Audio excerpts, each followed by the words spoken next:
नमस्कार दोस्तों, स्वागत है आपका कृषि अनुदान यूट्यूब चैनल पर।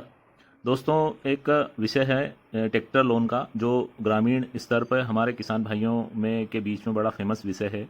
और आए दिन जो है हमारे किसान भाइयों को जो है इससे लेना देना पड़ता है, इससे हमेशा सामना करना पड़ता है। तो इसमें कुछ हकीकत, कुछ सावधानियां हैं, कुछ विशेष बात है जिसको लेकर के मैं आज आपके बीच हूँ दोस्तों। तो देखते हैं दोस्तों, इसमें ट्रैक्टर लोन में क्या ब्याज का क्या कैलकुलेशन है, क्या गणित है, कैसे कैसे कंपनियां जो है किसानों को मूर्ख बना करके और ब्याज जो है ज़्यादा कैलकुलेट करके लोगों को और ब्याज कमाती हैं, और क्या सावधानियां हैं जिसमें कि हमेशा उलझन पैदा होती है। क्या सावधानियां यदि वो हम रखें तो हमें जो है कोई दिक्कत नहीं आएगी। तो पहले हम देखते हैं ब्याज का कैलकुलेशन देखते हैं दोस्तों, समझते हैं और फिर आगे बढ़ते हैं। ब्याज जो है दोस्तों, यदि आपको ये एक उदाहरण ले रहे हैं कि सरकारी बैंक में पूछेंगे तो 10%, प्राइवेट बैंक में पूछेंगे तो 10%, फाइनेंस कंपनी में पूछेंगे तो 10%। ये 10% मतलब एक एग्जांपल बता रहा हूँ, कोई 11, कोई 12, कोई 13, ये ऐसा हो सकता है। 9% भी हो सकता है।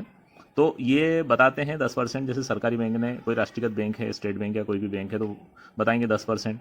प्राइवेट बैंक है वो भी बता देगा 10, वो हो सकता है और कम बता दे, 9 बता दे, 8% बता दे, 7% बता दे। फाइनेंस कंपनी जो है कभी कभी बहुत ज़्यादा कंपटीशन के चक्कर में और कम रेट बता देती है, लेकिन क्या उतना रेट, क्या वही रेट लगता है क्या? यदि फाइनेंस कंपनी ने 7% आपको बता दिया है तो क्या वास्तव में वो 7% ही ले रहा है या वो ज़्यादा ले रहा है दोस्तों? ये आपको समझना बहुत ज़रूरी है, और ये हम देखते हैं इसमें, क्योंकि ये जो है डिस्प्यूट हमेशा आता ही रहता है कि वो बताते हैं 10 हैं और लेते हैं 18 हैं, 7, 17 हैं, 20 है, 22 है, तक जो है परसेंट ब्याज ले लेते हैं वो। इसमें ये आप कैलकुलेशन देखिए और इसको समझिए दोस्तों। और जब कभी भी आपका भी सामना हो, जब कभी भी आपको ट्रैक्टर लोन लेना हो, तो आप जो है ये वीडियो को जरूर रेफर करें और इस हिसाब से जो है आप सामने वाले बैंक से या प्राइवेट कंपनी से डील करें। जैसे कि सरकारी बैंक में 10% का मतलब 10 ही होता है, ये बात बिल्कुल सही है। 10, यदि मान लो उन्होंने 10 बताया तो वो 10 ही है, इसका ये बिल्कुल सही अर्थ है इसका। 10 है मतलब लोन यदि 5 लाख का आपका है और 10% का ब्याज है, तो उसमें पहले साल जो है वो 50,000 ब्याज आएगा, वो प्लस 50,000 की किस्त है। मतलब यदि 5 साल का लोन है और 6-6 महीने में यदि हाफ ईयरली या अर्धवार्षिक किस्त अपने को भरना पड़ रही है, तो अर्धवार्षिक किस्त 10 आएगी 5 वर्ष की। तो सरकारी बैंक में यदि अर्धवार्षिक है तो वो 50,000 रुपये लेगा आपसे एक किस्त के, और प्लस ब्याज बोलेगा। वो उसमें ब्याज जोड़ के नहीं देगा, वो 50,000 बोलेगा और प्लस ब्याज, मतलब उस दिन तक जो भी आपका ब्याज लगेगा वो ब्याज लेगा, प्लस 50,000 रुपये लेगा।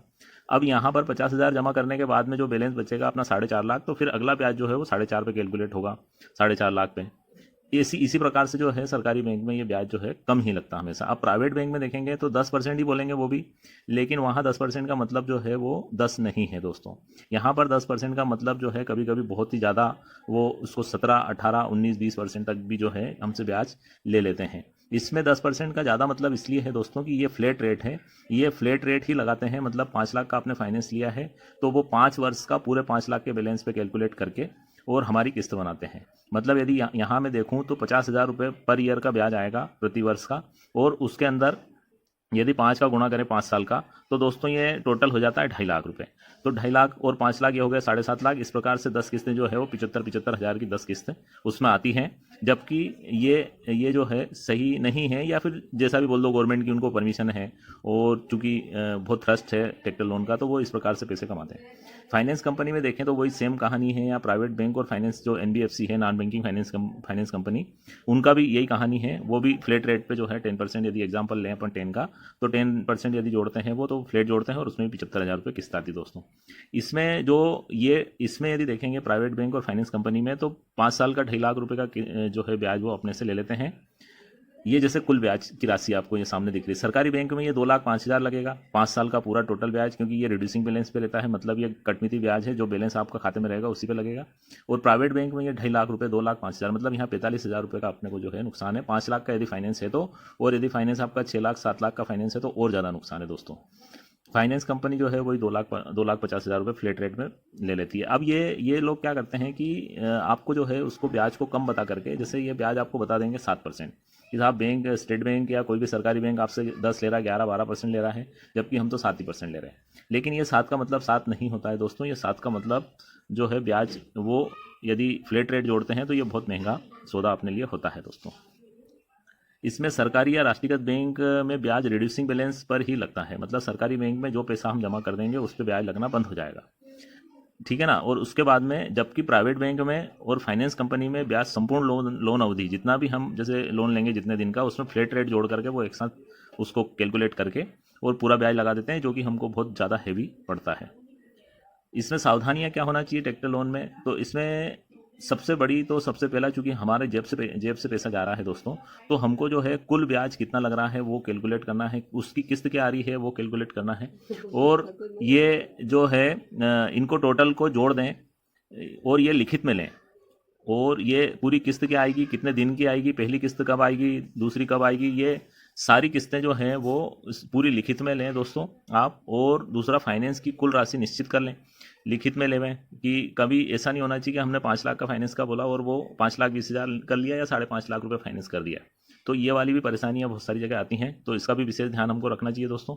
अपने खाते के चेक देते समय जो क्रॉस चेक रहता है कोने में, उसमें जो है अकाउंट पे ही बनाना, उसको अकाउंट पे बना करके ही दें, ताकि वो केस कोई ट्रांजेक्शन नहीं कर पाए। किस्त खाते अकाउंट से कटेगी, ये पूछ लें उससे कि भैया ये यदि मेरे खाते से डिडक्ट हो रही है अकाउंट से, तो मैं चेक दे देता हूँ। और यदि मान लो ये नगद जमा होगी, तो नगद जमा वाली स्थिति में हमको फिर जितनी किस्त है उतने चेक नहीं देना है। चेक वैसे तो देना ही नहीं है, लेकिन यदि आवश्यकता पड़े तो हम मात्र एक या दो चेक वहाँ दे सकते हैं दोस्तों। तो इस प्रकार की सावधानियां हम, ये ट्रैक्टर लोन में इतना भयंकर कंपटीशन है कि दोस्तों यहाँ हमेशा कुछ ना कुछ जो है दिक्कतें आती रहती हैं। तो आप सावधान रहें और सतर्क रहें और जागरूक रहें। और जब कभी भी हमारा ये लोन लेने का या ट्रैक्टर लेने का हो, तो हम कभी भी नुकसान नहीं उठाएं या खाएं नहीं, मतलब नुकसान नहीं खाएं, हमारा जो है हम पूरी सावधानी से आगे जाएं। तो ये कंप्लीट हमारी जो मेरे पास जानकारी थी दोस्तों, ये मैंने आपको शेयर की है। अगला एक रिक्वेस्ट है कि यदि और भी आपको सब्सिडी संबंधी या सरकारी योजना संबंधी कोई जानकारी चाहिए हो दोस्तों, तो आप जो है हमारे चैनल की मेंबरशिप ले सकते हैं। और आप अपना नाम पता व्हाट्सअप करें और 50 रुपये का गूगल पे या फ़ोनपे करके आप जो है हमारी चैनल की मेंबरशिप ले सकते हैं। थैंक यू दोस्तों। ज़्यादा से ज़्यादा सब्सक्राइब करें चैनल को और लाइक करें और शेयर करें और अधिक से अधिक लोगों को ये जानकारी पहुँचाएँ। Thank you very much.